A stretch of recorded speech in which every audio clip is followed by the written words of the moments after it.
O te whiwhia tala watu I le mai mo le whaafonga mai o le tātou o tano o le nei fwoi vaenga o le awhiawhi.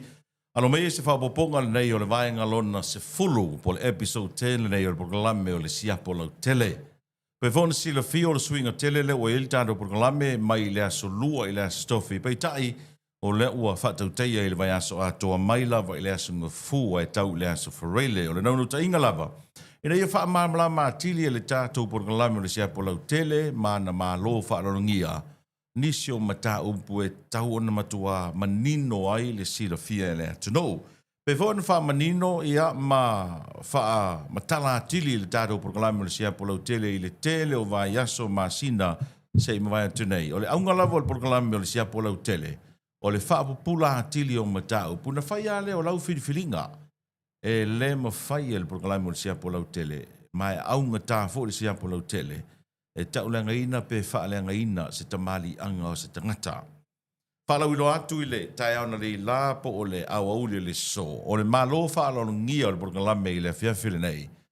Ia, o le whionga I le li lo ia, ia whai malo matu mua Matthew le mesio, le ua ngalue nei o se lo ia I lona o fisa lo ia, tuto tasi le temile nei. Ia e telo tausanga, sa ia tau veina mai ia le ofisa o le komisino o whainga pālota. Sa avea ma komisino o whainga pālota le atunuu mai le tele o tausanga o mawai. Ia atou sila fo I le ata le na tu atu I lungana le la o le uu me le tama loa talo. Tau wha matala ino se whai whaatoanga e ui e le I eise kontina talo wa ave etaru mamaho.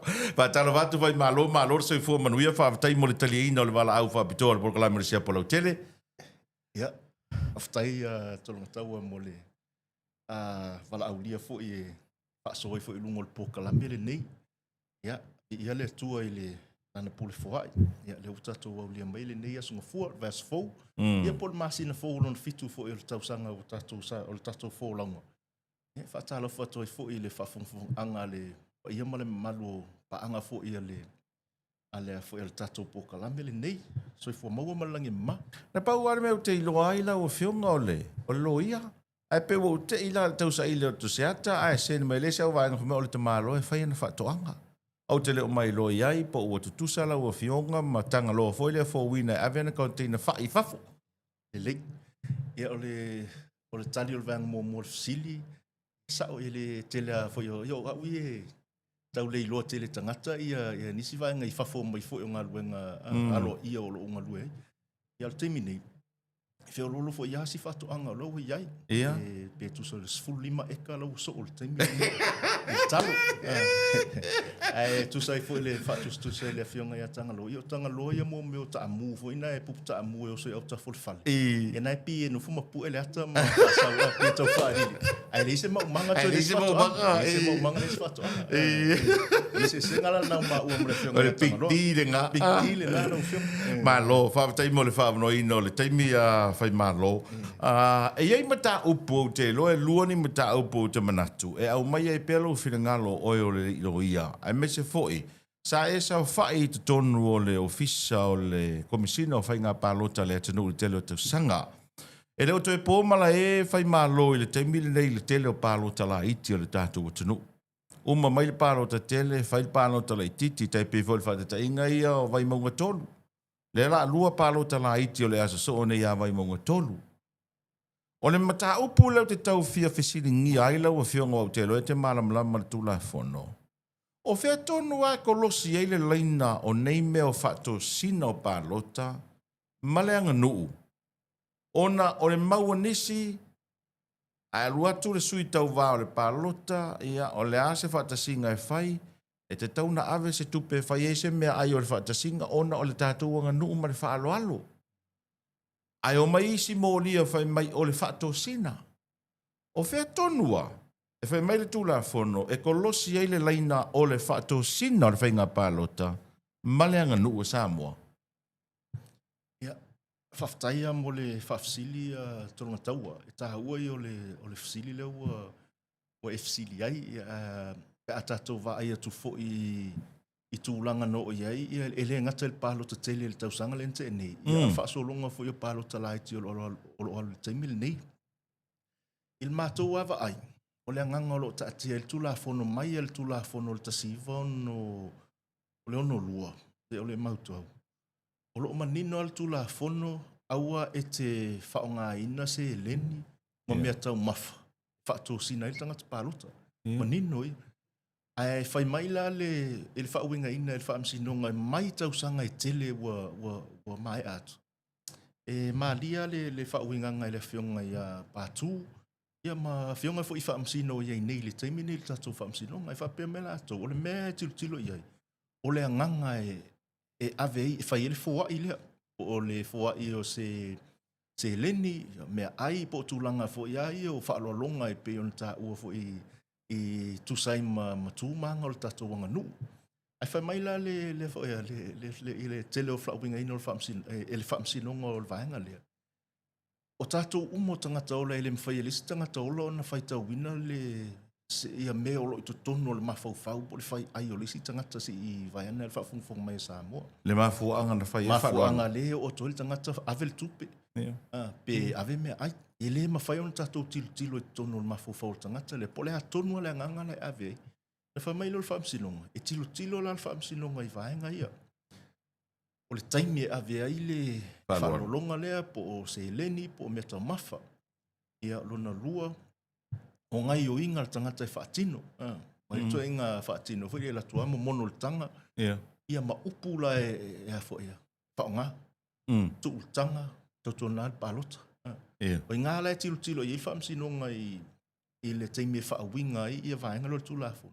Na fua le i mau e hafo ia. E watu lumo le whaamsinonga. Ia e fuala la uia a tautalanga le nei taimi. Awa le sa o le ofiso le komsino whainga palo. Sa tilo mai lai le tūlanga na i le managing o le tūlafono. Le whaila no sau i tua o ngā lue o se lo i a tūma oti. Le whaila no tūla i mo te tasi foi o sui sa mōria. Ia ma awe foi lana ia mōli anga i lea foi. I se sa awea foi minister talwai nei. Ia ma nino whaila mātou whina unga na whai.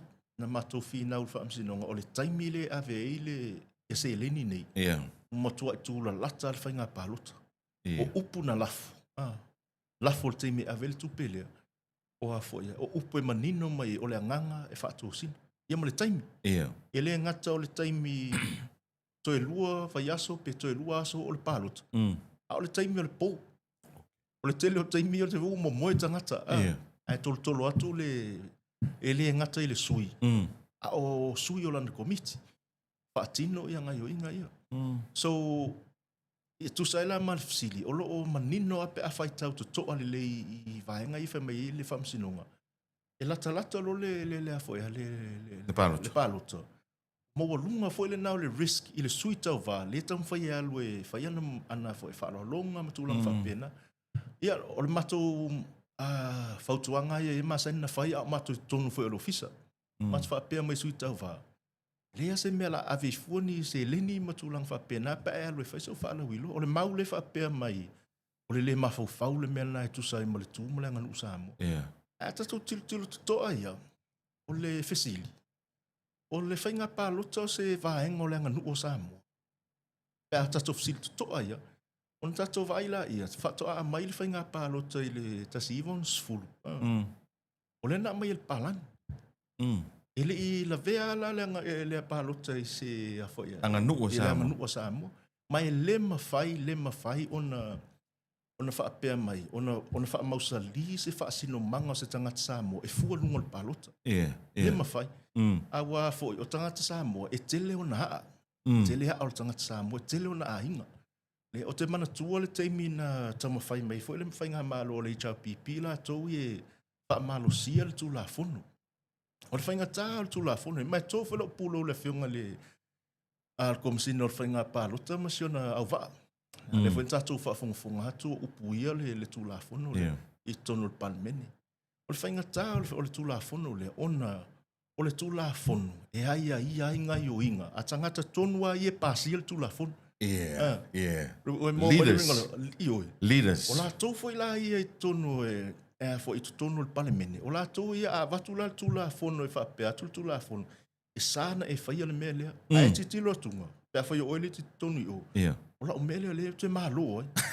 Ia. Toi fo. Ala lo fa mal tu la fo. E sa le mele. Ala le tala le fai. Pa mai lo e fa valvale tu la fo. Pe mai lo fa valvale tu la fo. Ala esta ati al tu la fo no tu langa tana ye. A e alu ina ia mafai ele sui tangata le fi alu palota. Ele fa pe ele tau ona fa pe e fi alu le palota tau na tele ni au tupi. Ia. Ol mele Ela ngol mauna le nei fai malo. Ol mele anga na. A fa te alu palota fa mai. E fi sa tupi o ye. Iu. O la so tama ainga. Iu. Et fa tu lo ele la mai mau taimi. Iu. A fe silia la ia o la mele mana mi ele tama ainga le. O le tele al fa tosina. Tele al fa tosina. O le mela lenta fai mele tu la fono le ia fata atia ni ala fu. E la nga tu sa mai atangata e fai no mai tau val palot. Ta tia ese ia meo le fai ngo tatu le lafi lai tu o le nganu fa nga ina o le nganu. E mo moli mai ia fa tosina ia la foi lu mo fam sinonga mo o fai un fam sinonga. E lema fai ona fa nga ina le tatu nganu. E a fei mai ele mele le fa la tua. Le ala nga loi foi la io le fai nga malo talu wai. Ia. E fai la ni fai nga pui ai la le nganu. Wa e peo a le fai suinga ia. Na ile melo le ho. Ia. Na tato vai lo la ia le temilo fata apel pale mene ai o mai la sui fai yo. Ia a saula le sui foi le se tupi. Ia. E avela no o pe na se fia. Lua se lautala. Saula le sui to tele al tupi. Ia e tasi ale men mafofo tangata. Tangata la palota, tangata le tele le tupe na mai. Ia. Pa mai lo la il swing al tulafon le ai la se ese meio. Ia. Mai e tu e fai tua. E a umal palota. E a uma na wha mausali ia i unga lo i o whainga palota. Poi nāla, e te iloa tonu e ala le tangata e mamā le anganga le sawa i a mai leo. A wafu. Pe te mā lo, pe te whaia inga, e a whaia lo wanganga le na e sawa mo o lo whaafitai o le a le tūmalo. O le tūmalo, ono o nisi fwoi na palota ia oi. O ila tamu whaatino e. Tasila nā whainga le na tamu whaile tū la fono e ave ese ale mawhauwhaunga lea. O le whaonga o le hanga nuu. E a fei ei la ia whaalatua ia. Ia pe o umina wase tali.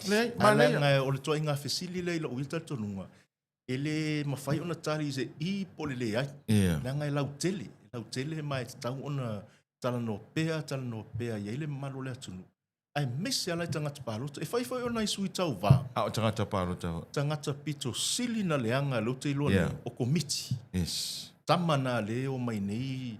Pai nei suita vase mai le mele ave fea mai mele ave fea e la uta tilo telo na isi sui o pa o komiti ono komiti nei e o fela tangata foi tangata paluta ele fou le mele te o fo tai le me vele mai ma o nei le tupe uma tai au e o fela la nga ile o le value na o paluta le mana o ai e uma le aso ele I po le aso na so mo le palota. So to inga mafaufaunga na il matuta tonunga na ieli na taimi. Take rale tato tupulanga la iti o mai. Ila ia wal me mo ia o tamaiti se fulu wono. Il tausanga le ntene. E palota le si palota le la sauni. Ia ai mafaufaul tamaiti se fulu wono le il timini. Ai longa inka lesi inei meo fainga palota. Tele mea la inka lesi ila to ta longa. Social media. Never pena. Ole anganga la mo I ate o I tanga I party e sosoani le official whainga palota ole whai o ni awala. Ia mawhai o na sao I mafufau o tātou tamaiti nei ia foia. Ia le mafu anga ia lei o na e palota awa foi. Ole teimea te whai elo palota tūla I mai se whainga malo. O whai unga whai e foi e whainga malo na e a fiha mai me o te whaia. O lo sa whai atu I o ta tala noanga, o lo sa vale atu I lalo I o lo punga le ta vale. E a fia So ia ula e le te au le pele longo mali, tala I masa hunu wha longo istans wha pia. Ta tia polkiki lau polkiki. Le ai. Le anga a whai unga tangata whai business. Ai le fia I tangata. Whaina e alu I le si business. Ai a whai unga lau polkiki, ai a fia I tātou. E re sa me mwhaina whai. E ki whaakari se e whai lisi paro. E te whaatari se e whai lisi paro. Iu. So o le tāua na o le toainga a whaia, o le toainga mamafa le na. E tāua na whaatāua I nei o tātou tūpulanga. Matangata paro ta uma. Fai malo ole mele na esa uno tau tutuli atu vaenga le sa ole ia. Ole mene ole palota o mena au mai palangi. Ele o se vaenga ole tatou wanga nuu. Alu nei le road show. Fata ta inga fai malo alu nei le road show ole fast. Ole sap. Le jau pipi. O i fo sui tau va. Alu atu a inu le nuu. I le fasa moa ma le nuu a inu le nuu. E te tau le malanga. Po la tu i ana le events lea. Ona a iese tupe tali le ava po o le anga nuu. Pa fela na vaenga. I lalo le tula fono venga palota. I le vai aso leo le palota. Mai tau lia la oi fou le concept leo road shows. Ia. Wa se foi la tulanga o mi milo ia i le a foi le tatou le fatino ina lo porkiki leoi te mil nei. Io mea na mea palang. Le tau te vai i fafu mea palang. Te lo vai atu ai Amerika ma New Zealand ma lo se foi le anga nuu fa maoli. America Samoa. Amerika Samoa. Wai fai road show America Samoa. Road shows Amerika Samoa. Fiti te le tai e va ai o fa atino le vaenga le o le anga nuu e mai numi fa atasi ma le vaenga le poki. Ai ila uia tiltila e wa tiltila le famsinonga le vaenga le. Wa le na o lu mo le famsinonga. Ile a fiela tanga te palota. Ile o ile le sui tau va. O le pati le onga le momoli le avatu. Ona na fua foi la i ele a foi ele famsinonga. Ile au fa ingo se leni e ave. O tala fea ngai e tusa ma tu maanga o le afi onga ma le afi onga. E ila mta upula na vatu len fa per famsinonga. Le a fa ia i ha me fa pe i tono le o le anu mo le anu.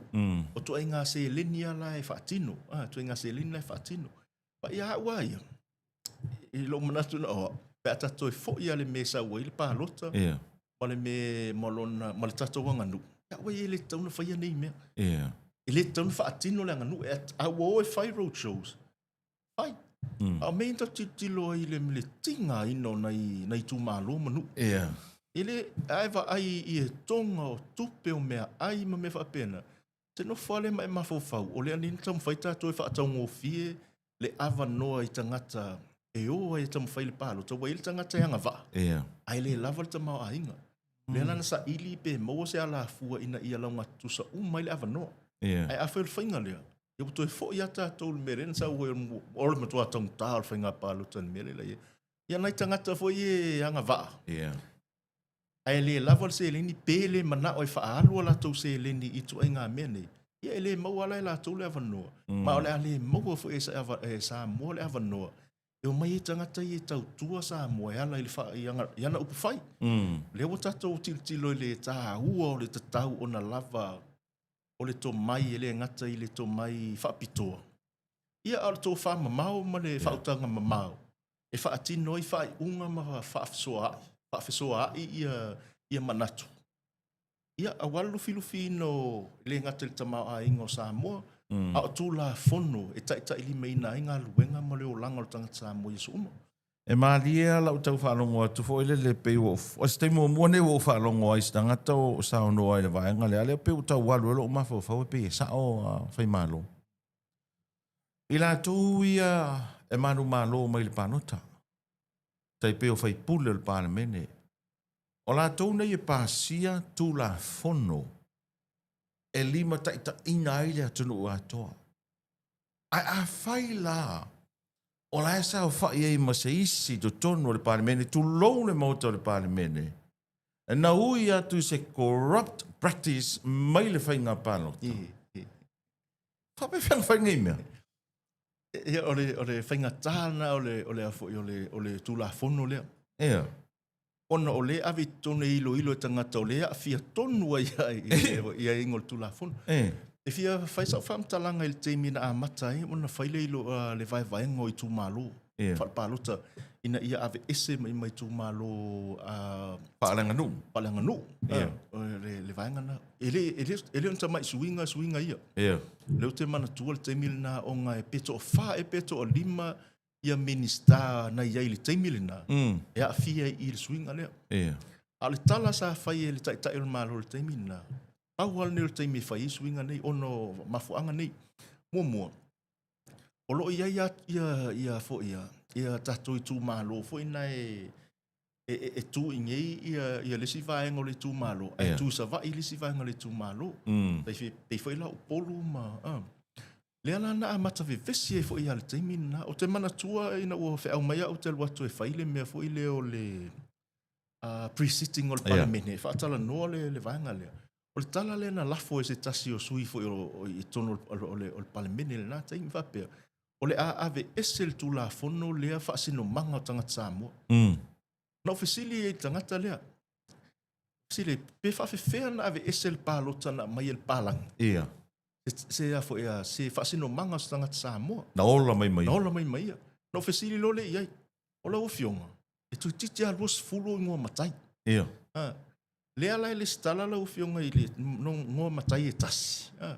O la ofisili la, wave ese la whaasino manga isi ngua matai.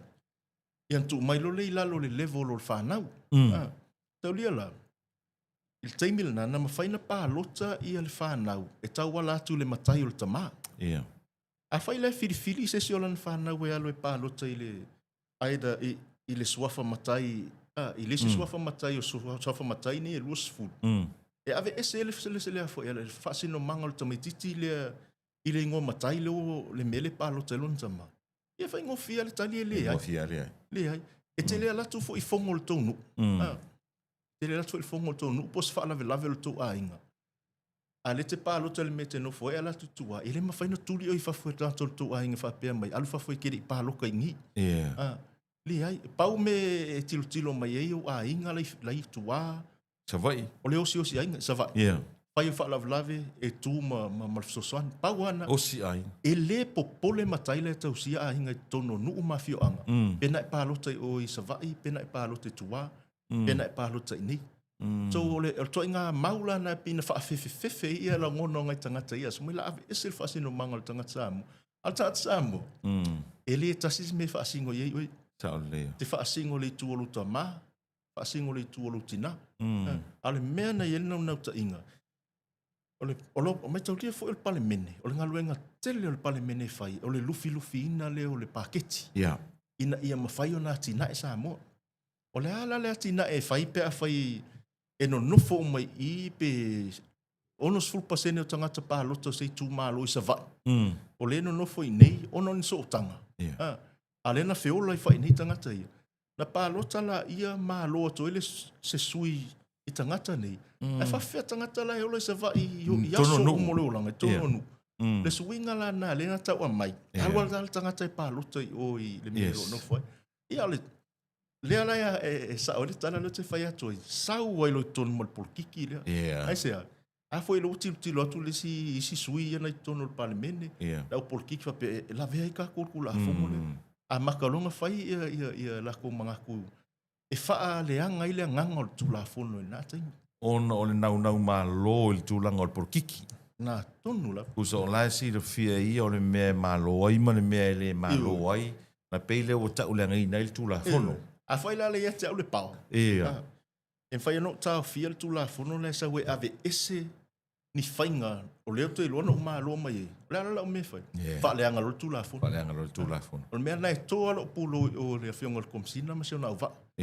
O le matua ave velo le no fo la nana no sau whai. Sa. Le whai ngō fia le no fo. E mo le toi le wha alo tele fo i le whionga le komsina ma la nau wa. E po a upo tangata whaatino la tonga luenga o lai whaatino so solo e lungo le tula fono. O le mana ia foi o le tā whaasoa. O le vai aso nei le pālota sa whatalua. Ea, o le loma le pālota vai maunga tolu. Ma le pālota whale a lili. A tātou te le loa po ai isi tū mālo. E sa oi lau mau. E le whai ngofia ngā ruenga tu e whelolo ma lana uvaa ma le ofisa le taimi nei talu ana uma le pālota tele. Ele I malo loa. Le anga lo lue ale taimi le nei. Whamata. O sa o lau mau a whai malo. Ona e phone me o roadshow. Ona e phone me o roadshow ma mea ia le lai pe ua ngingi mai ai ma le wha Samoa ma le nganu.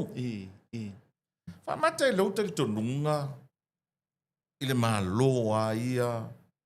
Pe a mana na o e tausi le mene o le tūla fono po le rule of law.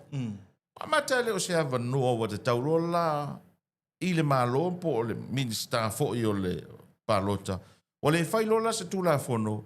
Ave ese lola mene roadshow ma mene awane toi faia. I le taimi o le palota. Ina ia awane I ei tonu langa nuu lea.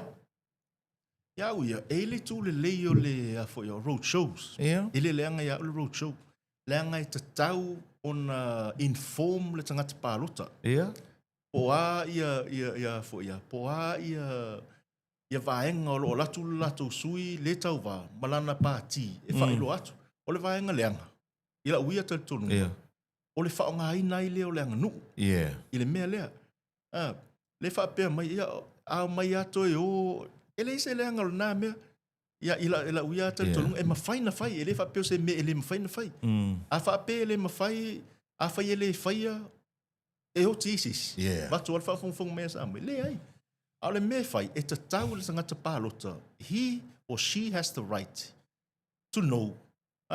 Po a me stand ai le sui le tau. So se concept a. Ele leit. Ele lei al roadshow ila uia te tonunga ia ileanga e. A e halu la male nganga foi le pau ale mele te fia lo e fai. Fa la wiloa oe, fa la wiloa lau pāti. Wa manu lau tia le pāti o le fina wina. Umaloa o ese mai. Ia alanga la le tas e lua ia I tuo se whamtala. La foi la wa ia tangata la I tono le nu. E lango la ngore vaenga le. La foi la wo fai le taun fai le mele. Fai le mele. Usu le nu. E na fai ngata ia la ia. A pero feto. Ya uie lo lenga nu una sa mo. O me e fai nei, o me al palanga. A mana na e fai. Fai te me uma le palota. Ile o ave se la lenga nu. Ale ava no te me e fa uma ile le afoia. E alo ia I ungo palota. Fa tino le lenga nu. Ona mama ile o lenga ngai fa tino lenga nu ile tu le o le afoia. O le fainga palota. Pe malo, e moni lava e telo cases le tu la I mai nei o cases fo I al vang fa fa le pipi le te tu ai as a lawyer. Au toi ma fo fa o pe au toi fa fo ia o I te tonu no fo le komisino fa inga palota. O le a lau fautuanga e ave te ngata palota. Ilana palota ma le ta o lau palota. E pe o toi au mai o na le ta ua le amutanga. E o oi lo woso I for taxi, o lo walu te whaatau, o le tā nofo atu I nei, e awhia malava I le pālota. O le alau fautuanga e ave, le loma nei pālota nei. Ma le anga I atu isi pālota nunga. Le value o le pālota le tangata totas. Yo na wo etali mal tu lang no to fa atu. A wo le whaatau ngofie ina le value o le pālota. Le wingo le whamtalanga lea. A whai alu watu se sui tau vai atu oe, a watu se tupe ia oe, mwhape atu pālota mai moa. Oe nā whai e tauna whaamausalia e lolo mawhauwhau. E to ai ngā sui tau vālea. Lono inga, o leu sau e whaatau oe. Ena, na tu ulole oe watu fo ia, tu ulole oe tongo langkanga. Te uma le si no fo inga, whatu a sau fo ila ia. So, aua le whaatau ngofie ina le value o lau pālota, langa e tā ua. E tā ua mo oe. O lo a inga matata matatia ia tato affiliations fa tangata fa party fa party me langa ia fia umatato o me langa na sa fe ro penga fai ia fia ia na tangata ia na palota ma fo ia ma fa taula tu palota ita sil fia fo na tangata luas fultas nga ilunga ia palota ita mai ti luas se fulu iva se fulu val o fai fa na o fai a inga. O le ala e wha moe mai tangata lusultas. E alo e pālota. Ia maua ni tai. E maua mai awa noa mo la tau nei. O fai lai lalo atu I tatou whanau man whapena. So se o lata I, o la whautuanga na, mātou ana whautuanga le teimi o tono le ofisa. E o le teimi neo la uia whautuanga na. Asau foi se sui o le HRPP mo se whautuanga. Pai sa o ia whai mamale pālota. O le ave funi tupe I pe e alu I tua I mea nai whai. A whai e whaatino le anganu, whaatino le tūlanga māsani o le anganu. E le whapea le te latu neo la ema maule pālota, e latu whai mele ava e ngofo malafo le te lauta la le ava la unga me pena. Ai o to e whai lisi ava bulaka laka le pāloka. E laku la fauka I afi. E whai ngofia nga I lon mea lai I leo le anganu ulana. Mwe maua maile whai anga le. Alfisilia la, oile le angai. E to le angai a tātou. Le angai a tātou. Ia peo se... Malo, whaafitai leo wa, tali fisili mua na peo no tamu whai whapulantu. Ole fisili lo na lua, fisili whai fo ileo le tātara noanga nei aso o mai mo whaafonga le tunu. Ole a tonu ale tala le tūla fono i le taimi activate daile se 100% o le no 40 na mta mai tai. Le ala a tō le tausanga o le taluna umal palo te tele. Au kusol masi na fo a tō le tausanga taluna umal palo te tele. Ai o mel te mi nei ele o a toa lava se 100% o no 40 na mta mai tai. Ia whaftai o sila fia foi le vesi foi o le vaenga leo le... Se 100%? 100% leo. Tā ua ia o le... So e foi le teimi na amata whaatino i le vaenga leo le tula fono. Lea nganga na whai le 100% leo. Lea na no iai le tono le official teimi leo whaatala no le vaenga leo. E le i pasia. Ia, o sila fia foi le whaafongafonga mai se o tātou watunu. O sa moa. E tau la mua i vaenga i whaingo tonu i whaalaputonga foi le i whafo ma tātou vai whafo. Tātou foi a foreign affairs ma vaenga whaapena. Sa mua foi la, e saini i malienga whaavao malo. Lea la e sa waile vaenga le e tatau on si itia le numero o tai tamaitai. I to tonu se atu nu i lona vaenga mawalunga. O fesili o fere vaenga mawalunga i ta ingo se atu nu. O lunga le palmene. Fia atu nu o tamawhainga vaenga ia. E le mawhai ona break atu i lalo le policy. Tau lia foi so se tu la fono e whai. E le policy e whai. E o mai tai mai o latu taitonu o le mele tauna fia wha le lei. Na whau waila i o le policy i whaatala noa. Tusi le tu la fono mtu la pena. Tele atu no na mato wo e fa so el tato se 100% le. Ele ma fa ona la to ese mai le melo le policy level. Ya la ko nga ka pe mai na ba to fa fo mai le atu. Dal mele na fa sa mo. Mai ya sa mo ku unu fa vai. Tu unu fa vai. Ai se fa mai sa mo o le tu mo wa lunga na lo na fa lo lunga te mai ta. Ina ia mau ava no tato te mai ta. Anai fa so anga na ina time. Ia na pei fo ia ulangia e nā taime nisi o sui na iai, ia lai whapeo le. Ia ele ta una ile si sui whapeo le awhapusi ma tulang whapena. Ia ulangia, whatumpu a tulang whapena. Ai tilo le nganga e ole vanga le. Ele ima se senga fo i le system le whaonga i New Zealand e tau le MMP. O inga o New Zealand, mo le sila fia fo i le tatou au whafongfong. E iai me tau o candidates e run le palot. Ona ilo leo me foi o listed MPs. O lono winga, a whai e lava no fo o se parti. A ele ma loni lato sui le a foi a. Ile whai ngā palot. Ona sauro li tonu lato tangata le lisi. O le whataita inga matautia o le tangata leo Winston Peters. Whai le palot o lua fesfulu nei New Zealand. Whai a inga. Whai a inga ia Winston Peters. But because o lana maualanga party votes, e mauale no fo. O ia o tai o New Zealand first. Sau wai to tonu sau, o ia ngati determininga po ia tu o malu. Sau losu i panemia. Ai wha anongo na ia.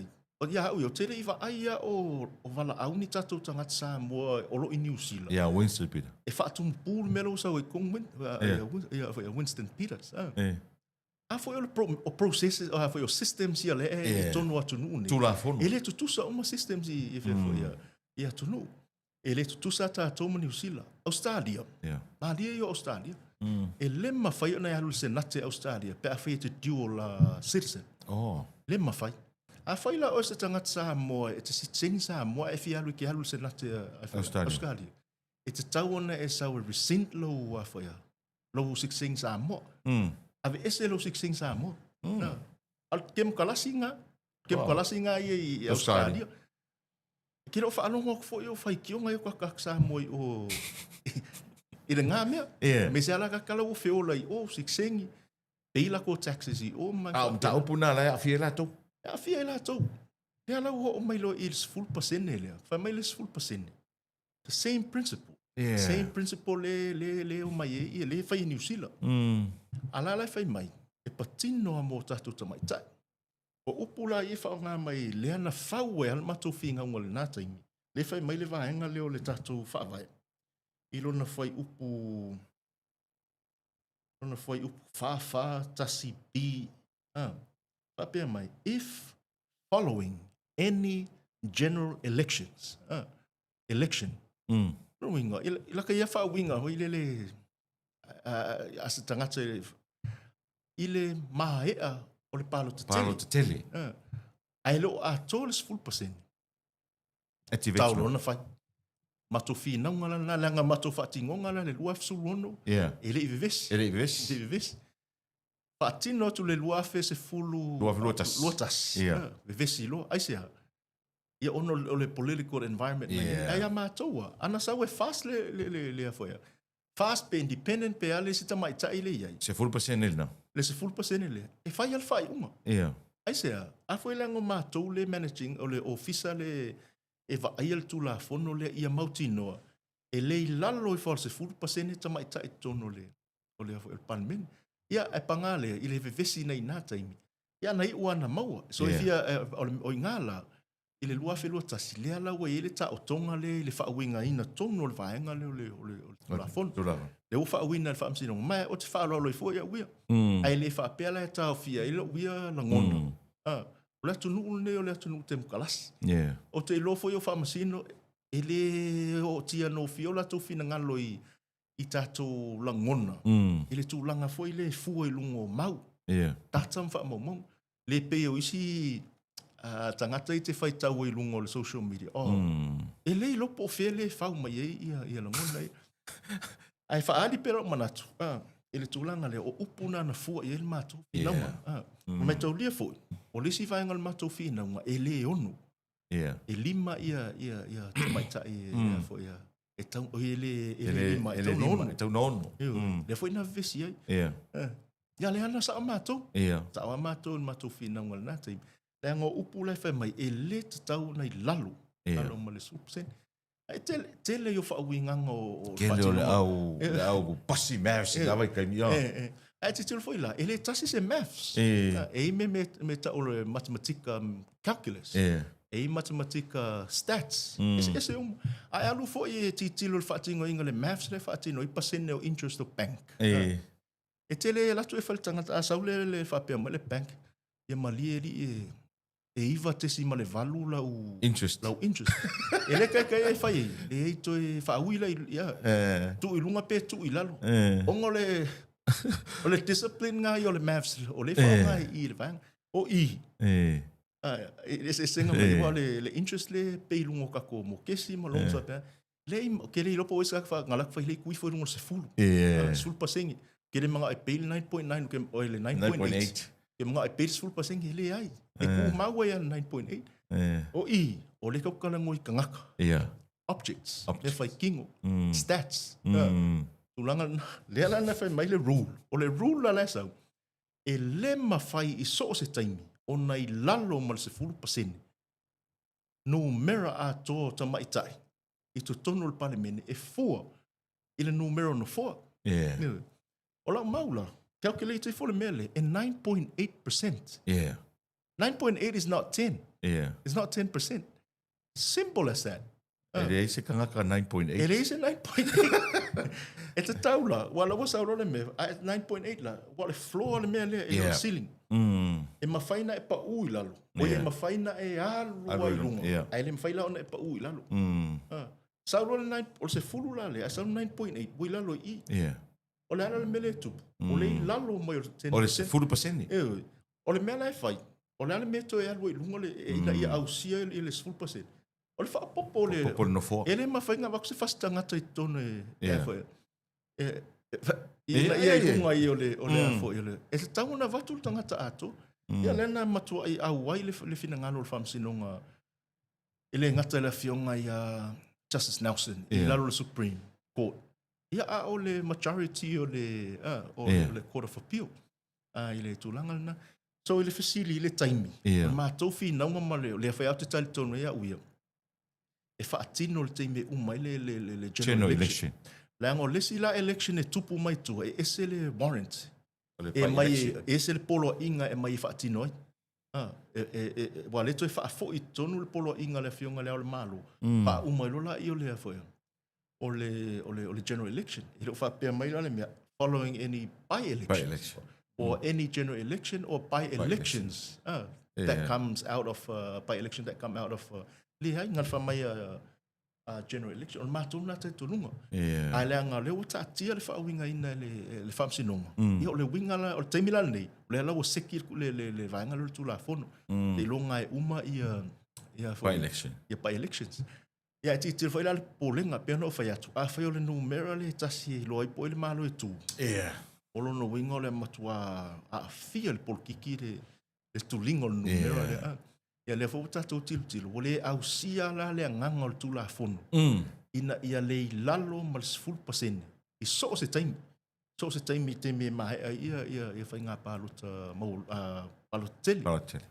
Ia o le si fai la me tupu. A mai tau lia foi ia vaenga foi peila me tatou ta ua. E umaro le pālota tala lo le taimi whaauroi tangi. Whaauroi tangi e o whaalatua. A whaila le whauinga ina le tula fono le wei le taimi ni, which is o set loa tātou. Ia, say for example, wa o le whionga ia li ma le manu le mamau lona. A whaila ina e mai a le whainga pālota le, boa toi pao le whainga pālota le toi le whaataleo i whalealili. Ai a ngā i tonu ia le whionga ia li ma le manu. Ai eila se si o le masalomia sa whaise a whaia. Se tūlanga fo i le o le whaalatua le whionga li ma le manu. O whea lai sulu i ele tangatalana. Wow. Awa foi walota puni taimi whaatulanga i le tula fono. So, peo nei au lape umana sa matou titule matou ia. Ia atonu i le tūlanga wa metau leo le titilo whaamsinonga i le text le avatu le tula fono. Ia atonu a whae na o ia ini lape i le matou mai tau le tusia ina fo i vaenga i le tula fono. Ia atonu se vaenga i mwhai ona toi fo ia i le pe a whae toi mwhai na sui i le tula fono le lumana i mtulang whaapena. Ai o le mauala wa i le teimil nei tusai ma le whae unga le whaamsinonga le luafelo tas. Whaatino le 10% lea pe a mai a pa election. A le matou mau le matou whina unga. Ono peo le vaenga no ta ua. Mua o le matou whaitau wina o le vaenga following general elections. Whaatino ele ngan matou mau le teimina. Ia mwhaela ona a whae masalomia se ta maitai na whaatino ni whainga whaasoli ngā tula fono. La lai matala le teimi e lui e. E lui e le teimi. Wa le teimi la ne pole mawhai. Pole mawhai na lui le. Ia maltulanga na ia aua ne i politicizing. Ia le concept le ama i le tatou whaavai. Ona no inga o le lo mal palota sa fata nei. Vaso nei vai monga tolu. E le to ia fia ila le pa election i vaenga ia. Ele se fulu pasene. Le ai na fale a lili. Le ngo fale a lili le leo le sa usa o sui le sa mai fale a lili le na general election. Le general election. So toi la fale a lili le tau fata di ai ia ona foi ona foi rolen fatino vanga le o le foi el fulu pasene. Wow. Ai fa pe fea la pe a fa pe nei la wa fata tenga. O le alu te bai tai le. Palota le sa fata. O le fsili. Se tanto tau mara mai fa mo fai malo. Wale lima nei no fola wei tono le parmene te mai tai. To e tasi la. A sau nei la palota sa fata tu lo ai malo mai te mai tai le so fa to le fo. Na to ono ile no fo te mai tai. O la talo singo pasini. Wole mana mia lo la le 10%. O le vaenga wal tu la fono le fe mai. Ya wona i pa u ila lo se a wona i pa u i lalo ma 10% e tamaitai. A whaila i malo mai le tamaitai i sa fata. Wa au sia la 10%. A whaila alwa i pa u e se ia se sui tamaitai. Whaile pa alota alwana i tonu se ali. Ia whato atoe mai whaile le pule o tamaitai ia mai le general election, by elections i walu. O ila e mo lunga le pasene. A le mwinga na lau tala le mele o le politicizing. O le vaenga leo. Tau lia whaila oe.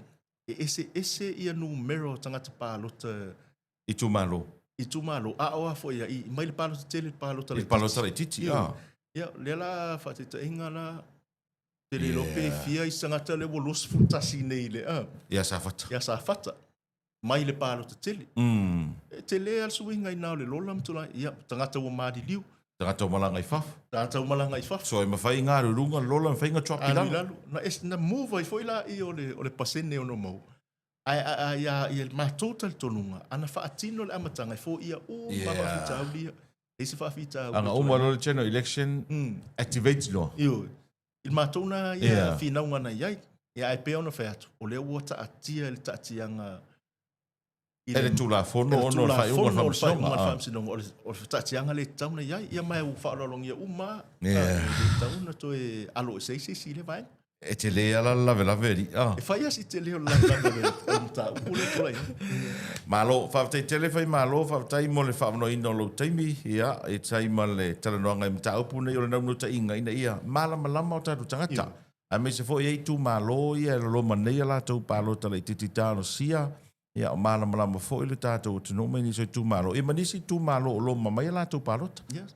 Ai whaatai mo le whaamano ino lo taimi whai malo? Le ai tolong tau e mo le atul whaatai mo le avanoa, e tā ua i fo i o le pokalame o lo whaatino e lau fionga. Ia e mese foi le ala leo neo 685. Ia maisi foi tātou a foi a pokalame o lo fia whalongolongo mai pokalame i anga i sao i issues.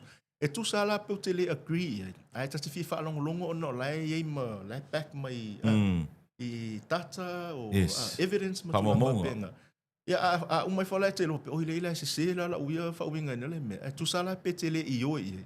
Ia ole lawo e mana il pokalame fa tupufia ia mafaufau a malangona ona i tautanga tse mole to il fa malo tfo i le malo le atunu o fa fonfonga mai mo mai ia malo o tu malo ta pena tanga palo ta pena pete palo te le fast a HRPP po ai o mai tau lio lo palota ia fia mai ata to ele fa pe fia no tanga HRPP tanga fast tanga SB pe tutu tasi a fia umai asu tatu tunu pa manuia le tua il tau penanga ia mo le whainga pālota a iei fo se mato upu o la vale ia malu avi fale o tau finangalo o no ta ingai whaonga ia le tatu ngangana pito silion whaingo fia ia whaasoi fo i mata upu lave wha penei e mea na mai e palangi tono si o tatu tunu ia malengang whalano ona nau whaafonga mai mole tunu le lilo ia ia whai malo ma tu mua Matthew le mesio e peona tonga whai e tau whaapula nisi o vaenga ona sa